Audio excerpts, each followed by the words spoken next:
शनिवार के व्रत की विधि। और सारे बहन भाइयों, शनि भगत तुम सबको हमारी तरफ से आने वाली गुरु पूर्णिमा को लेकर हार्दिक शुभकामनाएं। और आज मैं शनिवार के व्रत की कथा भर रही हूँ वीडियो बना के, तुम सब तक पहुँचे अपनी हरियाणवी हिंदी भाषा में।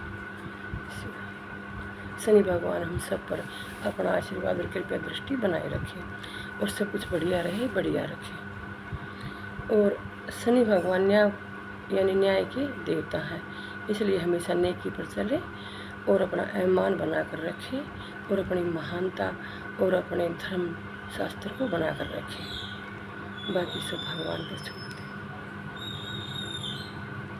अपनी तरफ से कोई भूल ना करें। शनि भगवान की सदा ही सुनो भाणों और भाइयों, शनिवार के व्रत की पहले तो विधि। इस दिन शनि की पूजा होती है।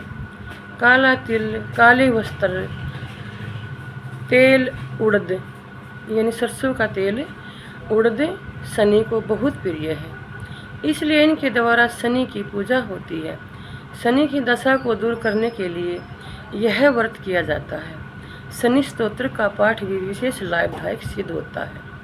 शनि की सबसे खास बात एक होती है कि शनि के दिन जो भी शनि की पूजा करे वो पीपल को सींचता है, उस पर तेल चढ़ाता है सरसों का, या तो सूर्य से निकलने से पहले या सूर्य छिप जाने के बाद ये काम करे। और जो भी प्रसाद चढ़ाए उस प्रसाद को अगर बांटना है तो अपने ही घर के अंदर, अपने परिवार में बांटे, बाहर किसी को ना दे, क्योंकि जो शनि के प्रसाद का अपमान करता है तुरंत शनि घर है उसको लग जाता है। इसलिए इस तरह की बात को ना करें और अपने प्रसाद को अपमानित न करवाए, अपने देवता के प्रति भी किसी की तरफ से कोई गलत भावना न बनने दे, इसमें अपना सहयोग रखें। शनि के नाम से जो प्रसाद बांटे वो अपने घर के अंदर ही बांटे। शनिवार के व्रत की कथा। एक समय सूर्य, चंद्रमा, मंगल, बुध, बृहस्पति, शुक्र, शनि, राहु और केतु, इन 9 ग्रहों में आपस में झगड़ा हो गया कि हम सब में सबसे बड़ा कौन है। सब अपने आप को बड़ा कहते थे।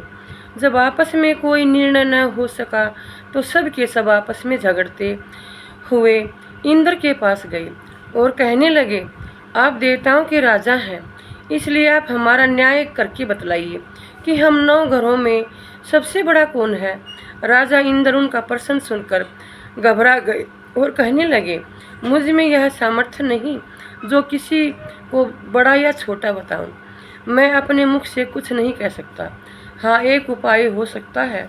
इस समय पृथ्वी पर राजा विक्रमादित्य दूसरों के दुखों का निवारण करने वाले हैं, इसलिए तुम सब मिलकर उन्हीं के पास जाओ, वही तुम्हारे दुखों का निवारण करेंगे। यह सुनकर सभी ग्रह देवता चलकर भूलोक में राजा विक्रमादित्य की सभा में जाकर उपस्थित हुए और अपना प्रश्न राजा के सामने रखा। राजा उनकी बात सुनकर बड़ी चिंता में पड़ गए कि मैं अपने मुख से किसको बड़ा और किसको छोटा बताऊं। जिसको छोटा बताऊंगा वही क्रोध करेगा। परंतु उनका झगड़ा निपटाने के लिए उन्होंने एक उपाय सोचा कि सोना, चांदी, कांसा, पीतल, शीशा, रंगा, जस्ता, अभ्रक और लोहा, 9 धातुओं के 9 आसन बनवाए। सब आसनों को क्रम से, जैसे सोना सबसे पहले और लोहा सबसे बाद में बिछाए। इसके बाद राजा ने सब ग्रहों से कहा, आप सब अपने अपने आसनों पर बैठिए।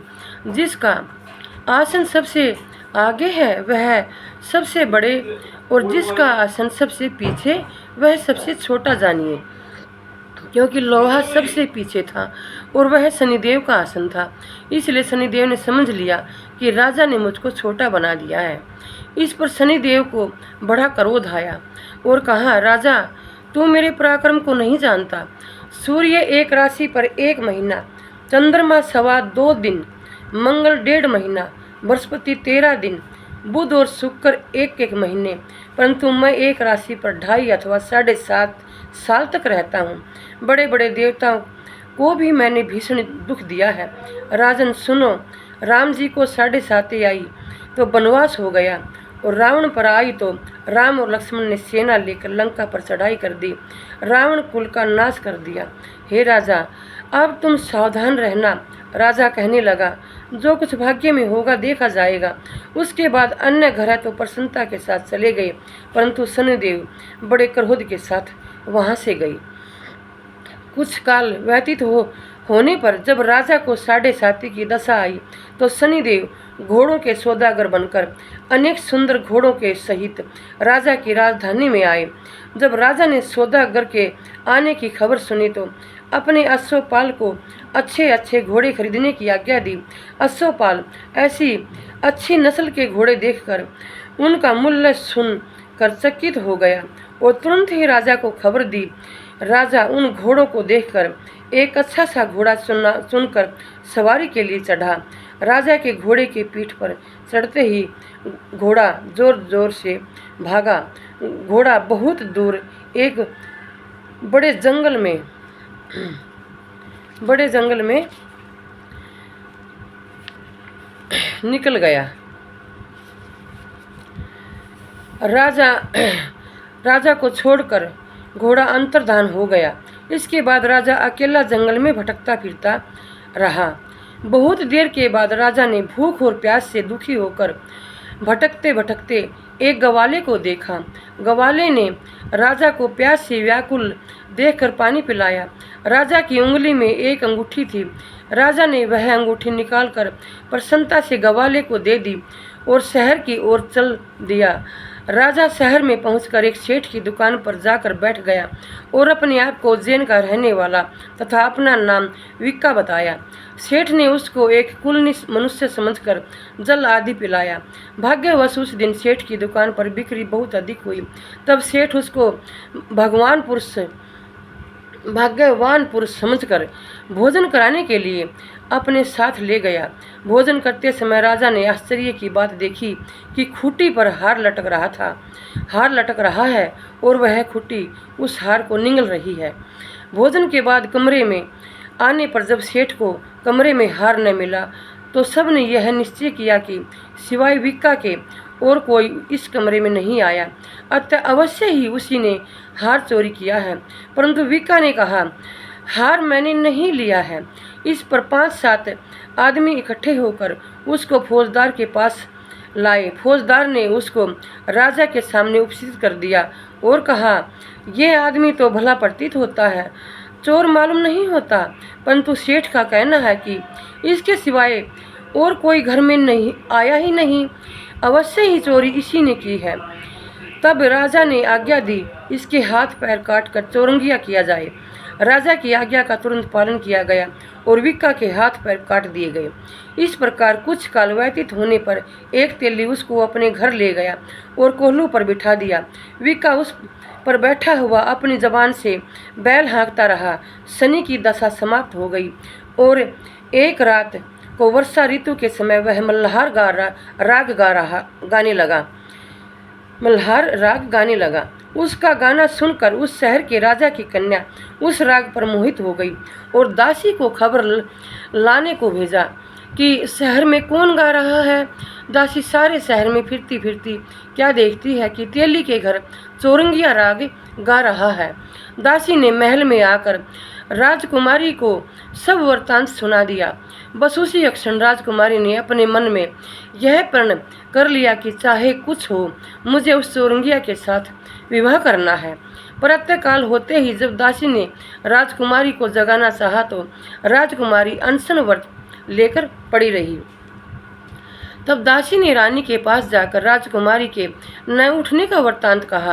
रानी ने तुरंत ही वहां जाकर राजकुमारी को जगाया और उसके दुख का कारण पूछा तो राजकुमारी ने कहा, माँ, मैंने यह प्रण लिया है कि तेली के घर में जो चौरंगिया है उसी के साथ विवाह करूंगी। माता ने कहा, पगली, यह क्या बात कह रही है? तेरा किसी देश के राजा के साथ विवाह किया जाएगा। राजकुमारी कहने लगी, माँ, मैं अपना प्रण कभी नहीं तोड़ूंगी। माता ने चिंतित होकर यह बात राजा को बताई। तब राजा ने भी आकर समझाया, मैं अभी देशांतर में अपने दूत भेजकर सुयोग्य रूपवान एवं बड़े से बड़े गुणी राजकुमार के साथ तुम्हारा विवाह करूंगा। ऐसी बात तुमको कभी नहीं सोचनी चाहिए। राजकुमारी बोली, पिताजी, मैं अपने प्राण त्याग दूंगी, परंतु किसी दूसरे से विवाह नहीं करूंगी। इतना सुनकर राजा ने क्रोध से कहा, यदि तेरे भाग्य में ऐसा ही लिखा है तो बेटी जैसी तेरी इच्छा हो वैसा ही कर। राजा ने तेली को बुलाकर कहा, तेरे घर में चौरंगिया है, उसके साथ मैं अपनी कन्या का विवाह करना चाहता हूँ। तेली ने कहा, यह कैसे हो सकता है? कहाँ आप हमारे राजा और कहाँ मैं नीच तेली। परंतु राजा ने कहा, भाग्य के लिखे को कोई टाल नहीं सकता, अपने घर जाकर विवाह की तैयारी करो। राजा ने उसी समय तोरण और बंधनवार लगवाकर अपनी राजकुमारी का विवाह चौरंगिया विक्रमादित्य के साथ कर दिया। रात्रि को जब विक्रमादित्य और राजकुमारी महल में सोए तो आधी सी रात के समय शनिदेव ने विक्रमादित्य को स्वप्न में दर्शन दिया और कहा, राजा, कहो मुझको छोटा बतलाकर तुमने कितना दुख उठाया। राजा ने क्षमा मांगी। शनिदेव ने प्रसन्न होकर विक्रमादित्य को हाथ पैर दिए। तब राजा ने कहा, महाराज, मेरी प्रार्थना स्वीकार करें कि जैसा दुख आपने मुझे दिया है ऐसा और किसी को न दें। शनिदेव ने कहा, तुम्हारी यह प्रार्थना स्वीकार है। जो मनुष्य मेरी कथा सुनेगा या कहेगा उसको मेरी दशा में कभी किसी प्रकार का दुख नहीं होगा, और जो नित्य ही मेरा ध्यान करेगा या चींटियों को आटा डालेगा उसके सब मनोरथ पूर्ण होंगे। इतना कहकर शनिदेव अपने धाम चले गए। राजकुमारी की आँख खुली और उसने राजा के हाथ पांव देखे तो उसे बड़ा आश्चर्य हुआ। उसको देखकर राजा ने अपना समस्त हाल कहा, मैं उज्जैन का राजा विक्रमादित्य हूँ। यह बात सुनकर राजकुमारी अत्यंत प्रसन्न हुई। प्रातःकाल राजकुमारी से उसकी सखियों ने पूछा तो उसने अपने पति का सारा वृत्तांत कह सुनाया। तब सब ने प्रसन्नता प्रकट की और कहा, ईश्वर ने आपकी मनोकामना पूर्ण कर दी है। जब उस सेठ ने यह सुना तो वह विक्रमादित्य के पास आया और राजा विक्रमादित्य के पैरों पर गिरकर क्षमा मांगने लगा। आप पर मैंने चोरी का झूठा आरोप लगाया, अतः मुझको जो चाहे दंड दे।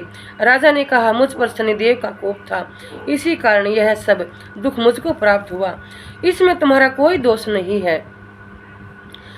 तुम अपने घर जाकर अपना कार्य करो। सेठ बोला, मुझे तभी शांति मिलेगी जब आप मेरे घर चलकर प्रीति पूर्वक भोजन करेंगे।